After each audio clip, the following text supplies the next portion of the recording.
And welcome again to Storytime, my friends. This week we're going to hear the tale of a whale who longs to be free. Whale in a Fishbowl by Troy Howell and Richard Jones.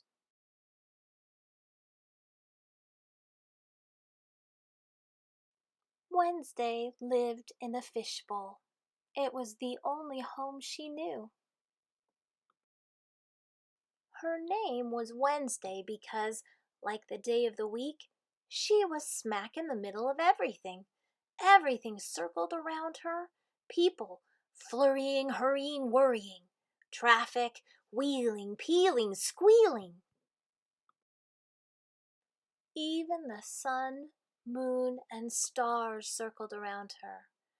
Everything but a calm bit of blue that lay at the end of it all. It was there if she leaped high enough. Her heart leaped too when she saw it, though she didn't know why.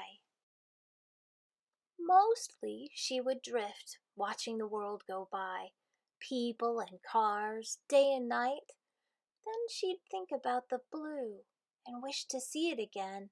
She'd gather her strength and make the leap. There the blue lay, beautiful. Soon she couldn't get enough of the blue. People said she was doing tricks. Ah, they said, look! Crowds clapped, horns honked. Wednesday would leap and leap. Leaping became her routine. But sometimes she'd lie along the bottom. She'd try burying her head in the sand.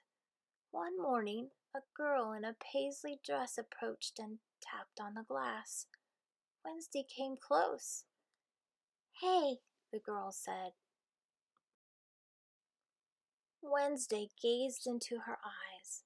She had seen that blue before. I'm Piper, said the girl, and you're lovely. Wednesday's reflection shone in Piper's eyes. But you don't belong in there. Wednesday blinked. She looked at her familiar shells and plants, at the starfish on the rock. This was her home. If she didn't belong here, then where?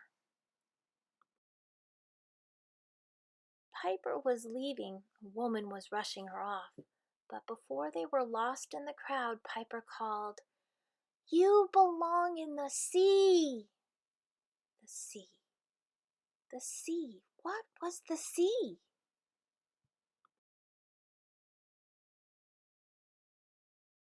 Wednesday wondered about it all day long and all night, too. What did the sea have that her fishbowl didn't have?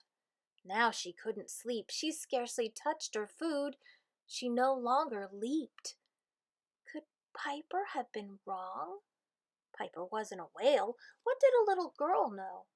Without answers, Wednesday gave up on the sea, and when she did, she thought of the blue again. She ached to see it. So she gathered her strength, thrust her tail, and leaped. The blue wasn't there. Gone. Nothing. Nothing but gray. Wednesday sank into the sand. Her heart hurt. If she cried, her tears were lost to the water. Then she lifted her head. Maybe she hadn't leaped high enough.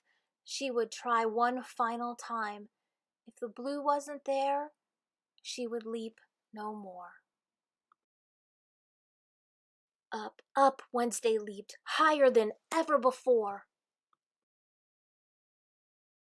So high, she leaped beyond the bowl. Her tail caught the rim, and the bowl toppled over. Torrents of water gushed out. The water carried Wednesday down the avenue past all she'd ever known. It carried her into the gray. But the gray was disappearing, giving way to something else. A glorious, breathtaking blue. A blue that went on forever. She plunged into it. She swam and swam and swam.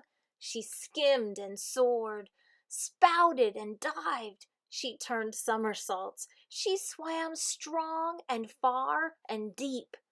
And for the first time in her life, she sang. She sang about the blue and everything new around her. She sang about Piper, who had known where Wednesday belonged. Here she was, at last. Then there came someone just like her who said, "Hello, welcome to the middle of the sea."